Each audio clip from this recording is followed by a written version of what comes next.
What is happening, guys? Members only, Friday, July 30th. Obviously, it's just me rocking this solo. Hoping next week or sooner than that, Ryan and I will be back together.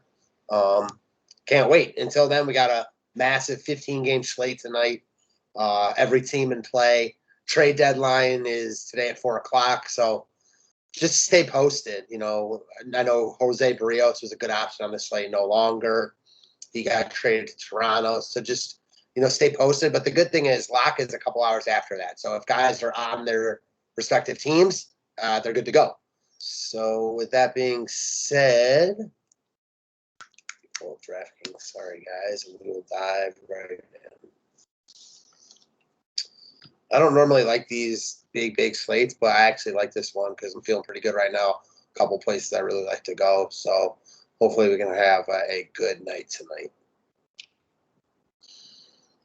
Alrighty, let me screen share this, and I'll try to get through this as fast as I can because it's a big one.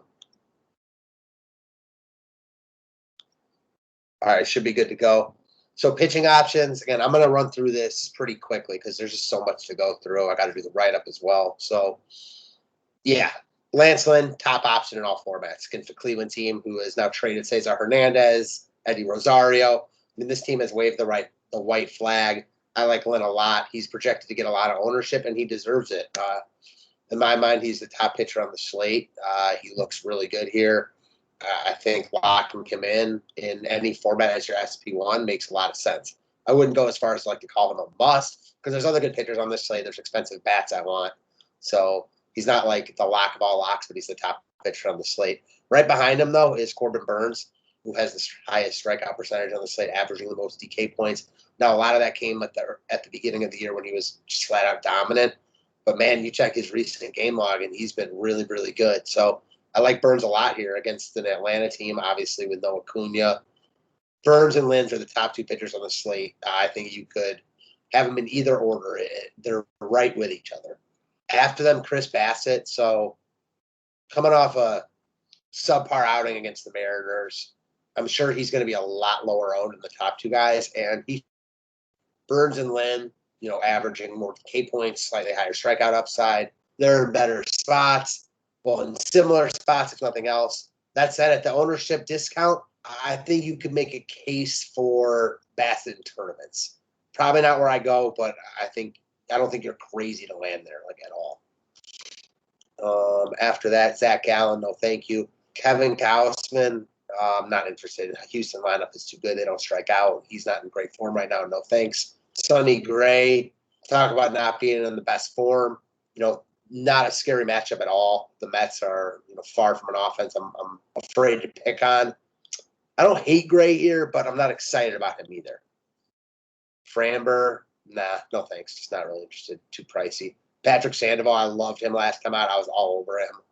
He's been really good. Obviously 2 outs away from a no-hitter last time out. I don't like that for him here. He's thrown a ton of pitches lately. I actually like the Oakland bat. Their lineup now with Starling Marte is nice. Give me the Oakland side of this game. A ton of offenses on this slate. Oakland won't get any love. It's obviously risky picking on Sandoval, but it's a risk I'm willing to take tonight. I like picking on these guys that were so close to a no-hitter and, lost it in the 9th inning or something like that. It's got to kind of take them off their game going into the next start. And this is not a good spot for him to be off this game. Jameson Taillon getting a lot of love. I don't love that, but, man, great matchup. Now you've got a Miami team who's dealt Starling Marte, has dealt Adam Duvall, Jazz Chisholm's out. I get the Taillon love. He makes a lot of sense. I have no problem just using him and getting different elsewhere. Trevor Williams coming off a great start against the Diamondbacks. I wouldn't really use him here. The Diamondbacks are awful. That said, the Washington Nationals aren't that good anymore after dealing Trey Turner, after dealing Kyle Schwarber. Still have Juan Soto, but, man, this lineup's far from scary. So I'm not using Trevor Williams here, but I'm not really interested in picking on him. Zach Thompson, no. Carlos Carrasco, no. Don't even know how long he'll pitch. Martin Perez, no. John Gray, no. Who knows if he'll still be on the Rockies. Tough matchup anyways. Gonsolin, no. Stripling, no. Velasquez, no. Skubal, in tournaments, he's got high strikeout upside. We've seen him a bunch this year. I got no issues with taking a shot on him at 7,500. Bailey Ober, no. Logan Gilbert, yes. Yes, yes, yes, and yes. I like Gilbert a ton here. He's been really good on the road. Not that I'm taking too much into that, but this kid has a really good arm. One of the better pitching prospects in baseball. Coming off a rough outing against Oakland, but that's okay. Much better spot in Texas. I like Gilbert a ton here. He's one of my favorite pitchers on the slate, and a guy I'd consider just locking in. Lester, no. Toussaint, I'm interested here. I mean, I've always been a fan of his stuff.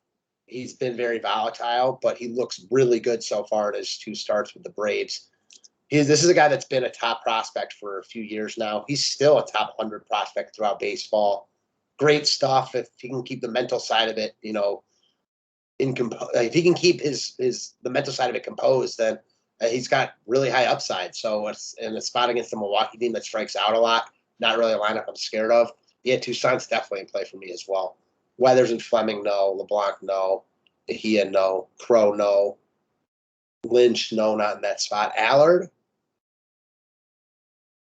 Yeah, I don't think Allard's crazy. He's not in great form right now, so it's risky as hell. But at 5,100, he's got a full leash, and again, not the worst spot in the world facing a strikeout-heavy Mariners team. Then we get to Matt Harvey. I mean, Harvey, I think Detroit gets a ton of love here, and I'm more on the Harvey side in tournaments. I think in cash games, you just roll with some of these chalky Detroit bats, depending on what the order looks like. But in tournaments, I'm a little bit interested in Harvey just because of the price point. He's in good form, and it's a Tigers matchup. I know they've been better lately, but still not afraid to pick on them. They strike out a lot. And Harvey, I think, is slightly better than the masses want to give him credit for. So, again, far from excited about it. Again, I wouldn't be surprised if he gets absolutely rocked here. But, in tournaments, I think he's in play at this price point. All right, let's talk over some of these bats. So we got the Cubs and Nationals. We got Lester. So, obviously, a lot to be seen on what these teams do. We've got the Cubs dealing Rizzo. Who knows who else they deal today. The Nationals are selling off, it seems like everyone but Soto. So we'll really have to, see what these lineups look like. The offenses are in good spots, though. I mean, I don't really think Williams is that good, and we know Lester can definitely get hit. So both these offenses in good spots. Probably not where I want to land, though. I think the Cubs are going to be overowned because offenses against Lester are often overowned, and they're cheap. And then Williams has been impressive enough. The Nationals lineup is pretty weak right now, so I think we can do better. Philly and Pittsburgh, Velasquez against Crow. So I think that the Phillies are a little bit interesting. Crow coming off a good start, not buying that. As far as the Philly bats go, Harper's day to day if he's in the lineup, or if, who knows. Bad ballpark. Crow has been victimized by right-handed power, so Real Muto's a guy I'd be interested in. But, man, Philly's expensive. Bad ballpark. Probably not where I want to land.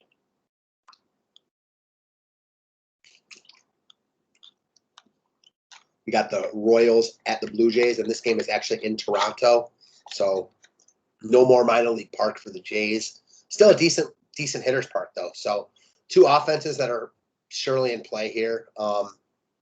Toronto's always in play, and facing Daniel Lynch, a young guy who's been very good in the minors, and he's got good stuff, but has gotten lit up in the major leagues.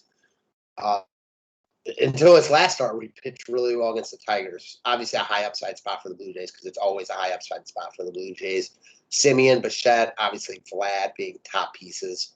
Springer, these guys crush left-handed pitching. So I like Lynch's stuff. Couldn't see taking a shot on him here. Makes me a little bit hesitant of the Blue Jays bat, but, man, we've just seen them terrorize everyone. So they're always going to be in one of my top stacks unless they're facing an ace, and they're not facing an ace here. And I'm sure that their price tags keep people off of them. So that has me interested in tournaments, that in itself. The Royals bats against Stripling are in play. Again, big slate. The Royals aren't necessarily a team I want to land on. Stripling is very hit or miss, so he can get hit. Witt is cheap. Not having the greatest year, though. Perez is having a monster year, and I know Santana had a good day yesterday. These guys are pretty affordable. So, if you want to spend up on pitching but still want exposure to the game, I think that the Royals make some sense. Red Sox and Rays, Martin Perez against Josh Fleming. On a lot of slates, these offenses would be chalk. On this slate, probably don't get to them. It's hard to prioritize them. These pitchers are just good enough. The offenses are more in play than the hitters, but I don't know. There's a couple other expensive offenses I like more than Boston. If you like Boston, though, against Fleming, I'm fine with it. They're a really good offense. I'm sure a little bit pumped up adding Kyle Schwarber, so I get that. And then Tampa, they're expensive against Martin Perez. We'll have to wait and see what their lineup looks like. They got a ton of right-handed power. If you want to plant your flag on the Rays here, don't let me talk you off them. Now we're going to get to a spot I really like a lot. The Yankees against the Marlins in Miami facing Zach Thompson. So Thompson's been pretty solid. Has trended down, though. You see his game log 33-15, 10-7. Now facing a rejuvenated Yankees lineup, adding Joey Gallo. Part of me is like, man, is Gallo going to get too much love because people like these shiny new toys? Starling Marte was more popular than I thought he would be yesterday. And the other side of me is like, there's so many good outfielders, so many good spots. The Yankees aren't going to get much love in Miami. I like this whole offense. It's risky, but these guys are awesome. And when they go off, they can go all the way off. Gallo, Judge, Stanton. No DH for them, so we'll see what their lineup looks like. But, man, these guys just can hit a ton of home runs. It's risky. They're not facing like a crappy pitcher or anything like that. But, yeah, high on my short list. The Yankees are one of the stacks I like a lot tonight, and I will almost certainly have exposure here. Marlins, no thanks. Their lineup is very depleted now. It's just not a team I really want to go to. The Reds and the Mets. So we got Sonny Gray against Carlos Carrasco. Listen, Carlos Carrasco is one of my favorite baseball players ever. He's one of my favorite Indians ever. I love the guy. I love the cut of his jib. He hasn't pitched more than 3 innings, though, in any of his rehab outings.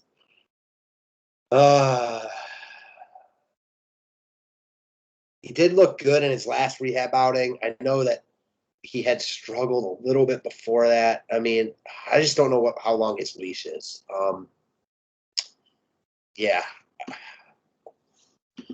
I guess this is a to be determined. We'll see how long his pitch count is when we find anything about that and how much we want to go to the Reds. I struggle to see going to Carrasco in his first start unless we find out that he's like full to go, like full leash, which won't be the case.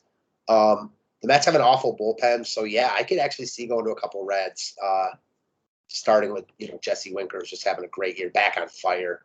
I mean, he looks great right now.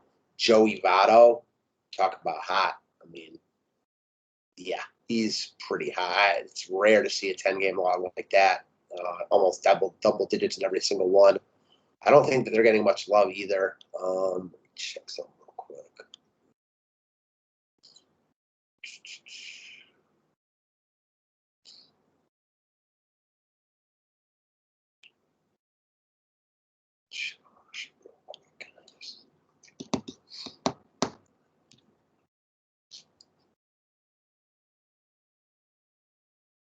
All right, so we got Votto.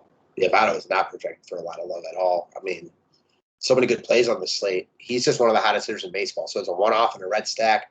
If you're looking at some Reds, Votto and Winker would be the first 2 guys, no doubt about that. I think I might take enough screen share. Maybe not. Hold on.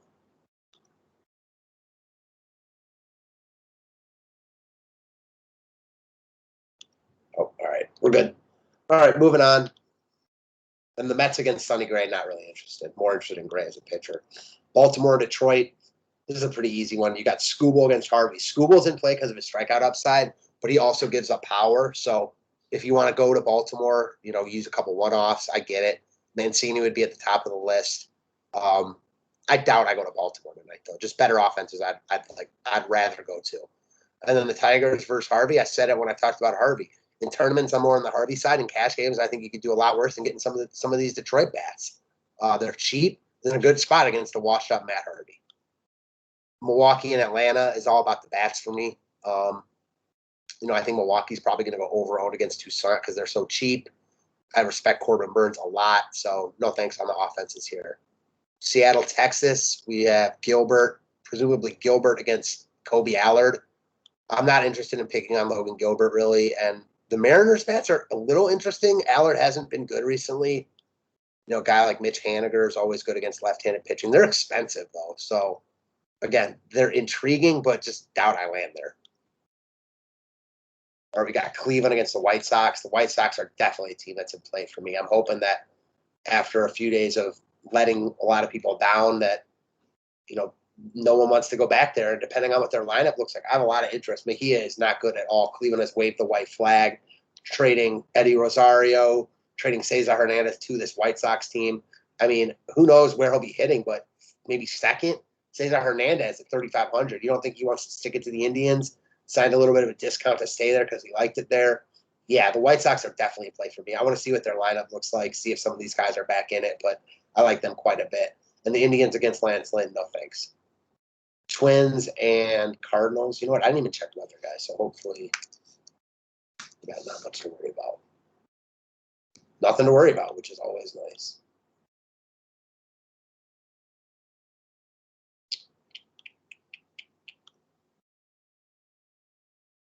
Second, guys.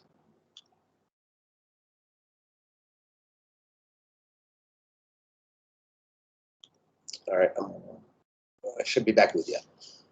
Twins and Cardinals. So we have Bailey Ober against Wade LeBlanc. I mean, much more interested in the offenses in this game than the pitching. Twins, no DH. We'll see who else they deal. Not going to be surprised if Donaldson gets dealt at all. So facing Wade LeBlanc, yeah, interested in some Twins here. They really got going a couple of days ago. Miguel Sano, monster game. They were chalky as hell and went off. Garver always in play against left-handed pitching. He's day-to-day, though. So if he's out, Jeffers, who also had a monster game. We'll see what this team looks like after the trade deadline, but definitely in play because LeBlanc is no good. Cardinals against Ober, same thing. I mean, the Cardinals have been good lately. Dylan Carlson, been awesome. 2,900 leading off against a guy in Ober we're not afraid to pick on. Probably more one-offs for me from the Cardinals instead of full stack, but I don't respect Ober, and they're cheap. A's and Angels. So a bunch of West Coast games, it seems. Not really. All right, so we have Bassett against Sandoval. So this is more of a gut call, and on these big slates, I feel like you kind of just got to plant your flag, make your call, and know that you're not going to be able to play everyone. I play normally, 3 to 5 lineups. I'm not a max enter kind of guy in baseball. And even if I was, I wouldn't play everyone because that's stupid. So know that going in, I like, as of right now, the Yankees and the A's. If the Tigers go off, I'm probably not going to have a good night. I mean, if the Phillies go nuts, the people using the Phillies are going to have a good night. Now, all that ownership is going to be kind of separated and spread out because there's so many teams, but it's harder to pick the teams that go off. So kind of just, go with your feeling and, don't let any person or anyone or a couple people tell you where to go, I guess is the best way to put it. So, yeah, I like the A's against Sandoval. Sandoval's been really good. I was on him last time out, but coming off that near no-hitter, facing a rejuvenated Oakland lineup, adding Starling Marte, who's just having an awesome year, continued it, picked up right where he left off in his first game as an A. You got Ramon Laureano, Mark Canha. These guys crush left-handed pitching. Matt Olson won't get any love at 5,700. I like this whole lineup. When they go off, they go all the way off, and I like them a lot, which is like the Yankees. Dodgers and Diamondbacks, we've got Gallen against Gonsolin. I'm a big Zach Gallen fan. I respect his stuff a lot. Oh, boy. He hasn't been great, though. He's very hit or miss. He's got good stuff, but the Dodgers are more in play than him. They're a team that's got to be feeling good after adding Scherzer and Trey Turner. Corey Seager back tonight, so at 5K. He's in a good spot. Might not get as much love being in the late game with not everyone knowing he's supposed to be back. So, yeah, the Dodgers in play more as a full stack. If you think they're just load up on – if they get to Gallen and they get the weak Diamondbacks bullpen, yeah, I see how the Dodgers could take down the slate because they do it. They're like the Blue Jays in that regard. They've got a ton of power in that lineup. 2 more games left. So, Houston and San Fran. This is – if you talk about scratch-off games, I mean, you got Gausman and Valdez. I mean, Houston is like the Yankees and Red Sox and those teams that are good offenses that aren't getting a lot of love. The problem is they're facing a guy, Gausman, who's been really good this year. He's also not in his greatest form right now. So You want to use an Alvarez who's going to be unowned against him? Thing. Tough to want to get to like the full stack though. I called that Correa was going to be busting out soon. He has done that. So 4,200, you could do worse there. Brand really cheap. I guess just how this slate breaks down, Houston would be the most in play for me from this game if I had to choose and I were making enough lineups. San Fran against Valdez, Flores against the lefty, sure, but not excited about it really. They also pinch hit a lot. Rockies and Padres. You've got John Gray against Ryan Weathers. So Rockies another team that could potentially deal some pieces. Trevor Story at the top of that list. If he's in the lineup, though, at 4,600 against the lefty, sure. And we'll know by then. If he's not traded by then, he's going to be in the lineup. And he's in the lineup, will be in the lineup and playing tonight. Nothing else from the Rockies here. From the Padres, John Gray, if he's not traded, Padres are another team. I can always get on board with the full stack. I doubt they get much love here. John Gray's been good enough. They have mostly right-handed power, so people like picking on them with lefties. They're another one of these teams, like Houston, like the Yankees. They're really good. They're facing a decent pitcher, so they're not in a great spot on paper, but just the fact that they're really good puts them in play. It's baseball. If they get to that starting pitcher, then they can kind of domino it into the bullpen. Yeah, the Padres fit that mold. Not my favorite tonight, but I like them just like the other teams. So, yeah, 15 games. Tough to make these 15 gamers or any of these videos solo. I love talking it out with Ron. So bear with me while I make these solo videos. Again, 15 games, try to go short and sweet. Hopefully you guys appreciate it and like it. And yeah, if you want more me, more Ryan, more content, more videos, any of that stuff, go check out the DFS 5-pack. And thanks as always. Appreciate you.